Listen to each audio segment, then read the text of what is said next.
Election commission ने election कराने का ऐलान तो कर दिया है, मगर अभी इंतखाबात का हतमी जो है ना, उसकी हतमी तारीख सामने नहीं आई। आप क्या समझते हैं कि ये एग्जैक्ट डेट अभी तक क्यों नहीं अनाउंस की गई? देखिए, कुछ टेक्निकल चीजें हैं कि शेड्यूल जब जनवरी का आखिर कह दिया तो आप 28 जनवरी समझें कि जो इतवार का दिन है, ठीक है। और फिर 54-57 दिन का कुछ कुल इलेक्शन शेड्यूल होता है। कागजात नामजदगी किस दिन से लिए जाएंगे, इशू किए जाएंगे, और फिर पोलिंग डे मेरे हिसाब किताब से तो 28 जनवरी बन रही है। तो अब सियासी जमातों के ऊपर है, क्योंकि ये जो हम डंडोरा पीटते हैं कि ये इलेक्शन कमीशन, भाई जो एक हुक्मरान इत्तेहाद था जाते हुए मर्दमशुमारी को नोटिफाई कर गया, तो फिर ये हल्का बंदियां तो होनी थी, अब हो रही हैं। उनको ये पता था। उनमें से सिर्फ पीपल्स पार्टी ने बहुत ज्यादा वावेला किया, क्योंकि उनको कुछ समझ नहीं आई कि वफाकी हुकूमत निगरान में और सूबाई सिंध हुकूमत में उनके साथ क्या हुआ है। वो समझते हैं हमारे साथ हाथ हुआ है, और सिंध हुकूमत के अंदर वो सिस्टम तोड़ने की बात भी सामने आई थी। तो फिर उसके बाद से उनका गुड कॉप बैड कॉप शुरू हो गया कि जरदारी साहब कह रहे हैं कि मैं संभाल लूंगा, और बिलावल साहब कह रहे हैं आपकी बात मैं घर पे सुनूंगा, लेकिन बात उन्हीं की सुनी जाती है। और अब हम देखेंगे कि इलेक्शन की तैयारियां कितनी जमातें कितने जोरों शोर से करती हैं। कैंडिडेट्स का चुनाव है, उसके अंदर मुख्तलिफ पार्टियों का मुख्तलिफ रुझान है। बिलावल भुट्टो कंपेन एक तरह से चला रहे हैं काफी अरसे से, PMLN अपने लीडर के इस्तकबाल के लिए लगी हुई है, और उसी में उनकी कंपेन शुरू है कि लंदन भी बहुत ज्यादा लोग उम्मीदवार आना जाना शुरू हो चुके हैं, और इधर इस लाहौर में भी सारे लोगों की ड्यूटियां बनाई हैं। अब है PTI का, जिसमें मुझे हैरत है कि मोहम्मद अली दुरानी हमारे दोस्त हैं, लेकिन उनके जरिए सहूलतकारी पैदा करने की कोशिश की जा रही है कि वो सदर साहब से 2 दफा मिले, फिर वो कल असद कैसर साहब से मिले, कि इमरान खान, ये बात पहले दिन से क्लियर है कि इमरान खान किसी को जब तक जाननशीन नहीं बनाएंगे उनकी पार्टी के लिए मुश्किलात रहेंगी। उनको सियासी तौर पे फैसला करके कोई कमेटी बनानी चाहिए थी।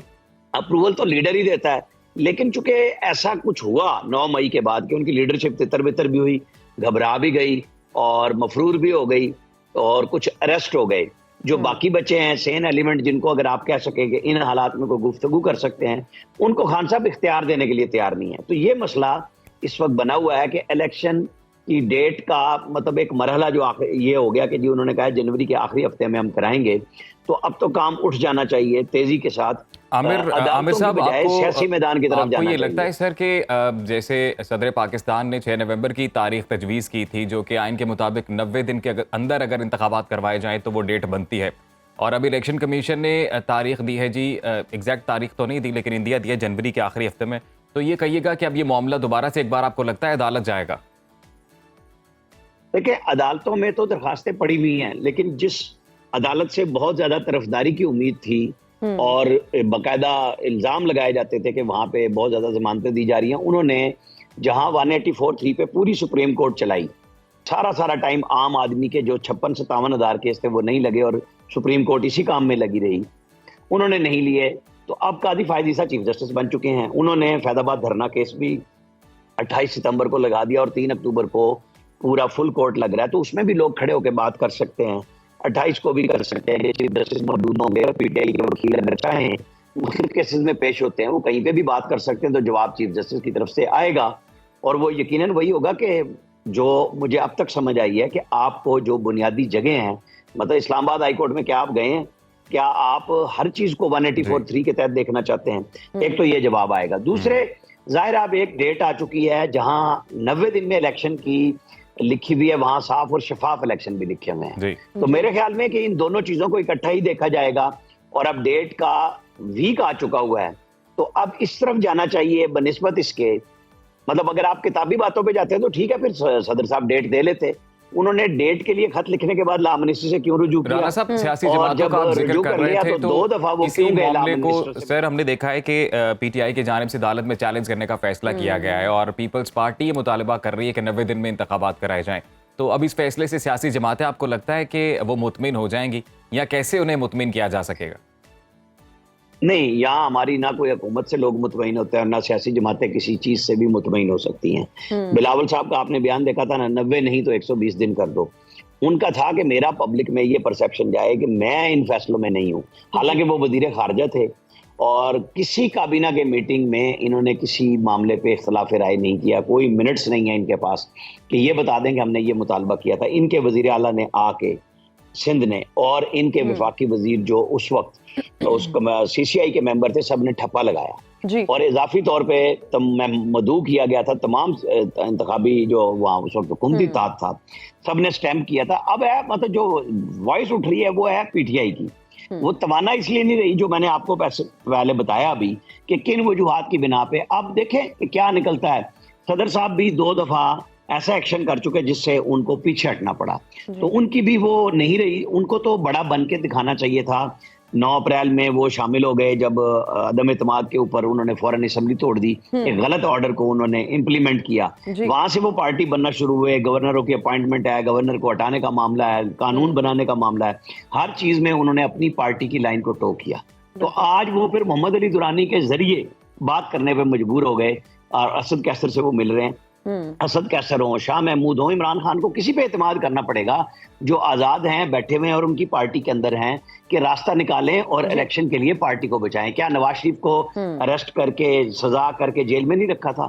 तो क्या उनकी पार्टी की लीडरशिप पे प्रेशर नहीं था? उस वक्त भी बहुत सारे लोगों को पार्टी छुड़ाई गई थी, नैब के प्रेस रिलीजें जारी कर करके, और उनको PTI में शामिल किया गया था, मुस्लिम लीग नून से हटाया गया था, लेकिन सियासी अमल से वो बाहर नहीं हुए थे। बिल्कुल उन्होंने स्टेट पे हमला नहीं किया था, पीपल्स पार्टी ने नहीं किया। ये मसला खान साहब के साथ आ रहा है कि वो अपनी जात के गिर्द से बाहर ही नहीं निकल रहे। उनकी जात पे लोगों का एतमाद है, वोट है, तो उस वोट को बैलेट बॉक्स तक तो लेके जाने देना, लोग वोटरों को पहुंचाएं, उनके कैंडिडेट मौजूद हों। जी जी जी जी। आमिर इलियास राना साहब, शहबाज शरीफ की वापसी से मुतालिक बहुत सारी खबरें सामने आई थी कि वो आए और फिर फौरन से वापस चले गए। बहुत सारी अफवाहों का बाजार गर्म है। आप क्या समझते हैं कि लंदन में क्या खिचड़ी पक रही है और अब क्या नया प्लान है? देखिए, मैं आपको बताऊं कि मैंने तो कल सुबह ये खबर भी दी थी, मेरी शहबाज शरीफ साहब से जाने से पहले बात हुई थी। वो नवाज शरीफ के बुलाने पे गए और कुछ साफियों ने लंदन से खबर दी जो बाज़ाब्ता राब्ते में रहते हैं नवाज शरीफ साहब से, कि UAE की कोई पर्सनैलिटी 1-2 दिन में आने वाली है, क्योंकि वो मुझे भी ये कह रहे थे कि मैं 2 से 3 दिन के अंदर अंदर आ जाऊंगा। मैंने उनसे पूछा कि क्या नवाज शरीफ साहब की डेट 12 अक्टूबर तो नहीं कर रहे कि मुशर्रफ के मार्शल्लाह का सिंबल बनाया जाएगा?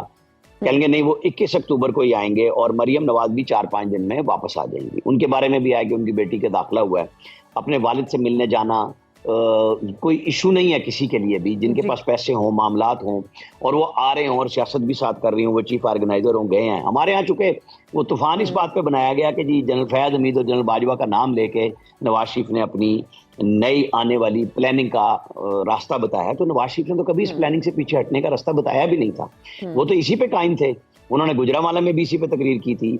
उसी के प्रेशर में ये सारा कुछ हुआ कि इमरान साहब भी पहुंच गए अपने उस मकाफात अमल की तरफ जिस पे वो नवाज शरीफ और मरियम नवाज को शिकार कर चुके थे। उनकी ख्वाहिश होती थी कि वीडियो भी बताई जाए कैसे टाइम गुजर रहा है नैब के अंदर, जेल के अंदर। और अल्लाह ताला हर सियासी इंसान को, हर आम इंसान को जिसका कोई कसूर नहीं है, इन मुश्किलात और इब्तलाओं से निकाल के रखे।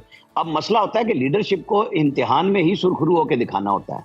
तो वो अपनी लीडरशिप के अंदर अपनी पार्टी के लोगों पे, जहां तक मेरा तज्जिया है, वो एतमाद नहीं कर रहे। जब एतमाद नहीं कर रहे तो उनको रास्ता भी नहीं मिल रहा। अब अगर वो असद कैसर साहब मिलते हैं खालिद इनसे, मोहम्मद अली दुरानी साहब से, तो फिर आप कैसे बात करेंगे कि आगे कोई ये वफद जाएगा खान साहब से मिलने के लिए? बेगम साहिबा नहीं जाना होता है, मंगल को वकील मिलते हैं, फिर जुमेरात को फैमिली मिलती है या वकील, दोनों आगे पीछे मिलते हैं जी। तो ये अब मैसेज लाएं और कोई पार्टी की कमेटी बन जाए कि जी कोई मुज़ाकरात इंतखाबी अमल में हिस्सा लेने के लिए, अपने कैंडिडेट्स के लिए रास्ता बनाने के लिए उन्हें सियासी राह इख्तियार करनी होगी, क्योंकि मज़ाहमत वाली उनके नतीजे से मुफाहमत निकल गई जब उन्होंने स्टेट पे हमला करवा दिया। और अब तो उनके ऊपर अपने खुद अब 120A बगावत की और प्लानिंग की सारी दफात भी लग चुकी हुई हैं। और ये मेरा ख्याल है कि बहुत जल्द इनका केस फौजी अदालतों की तरफ चला जाएगा, जहां पे बहुत सारे लोगों को अभी तक जमानतें नहीं मिली हैं इतने अरसे से, जिसमें खवातीन भी हैं। बस वक्त कम है सर, जाते जाते एक कमेंट आपका एक सवाल से मुताल्लिक मैं ये लेना चाहूंगा कि ये खबरें भी आ रही हैं कि नून लीग के कुछ लोग भी एक अलग पार्टी बनाना चाहते हैं, ऐसी खबरें भी हैं सर? नहीं, वो ख्वाहिश में किसी की पाबंदी नहीं है कि उनको नून लीग करार दे दिया जाए कि ये शाहिद खाकान अब्बासी साहब का नाम जैसे आ रहा है और मिफ्ता इस्माइल तो नून लीग में एक टेक्नोक्रेट की हैसियत से ही आए थे। 2 दफा उन्हें वजीर बनाया और 18 दिन पहले इसहाक डार की जल्दी ने उनको फारिग करा दिया, हालांकि उनके आईनी मुद्दत 6 माह की जो वजारत थी तो 18 दिन में खत्म हो रही थी। वो हीरो बन रहे हैं, उन्हें बनना चाहिए। हीरो बनती यहाँ पे सारे चलते हैं, उनके भाई पीटीआई के फाइनेंसर रहे हैं, बड़े टिका किस्म के। शायद फरहान अब्बासी का गुस्सा समझ आ रहा है उनकी अब ये थी कि दूसरी दफा भी मुझे ही वजीर आजम बनाया जाता, और कुछ नहीं है।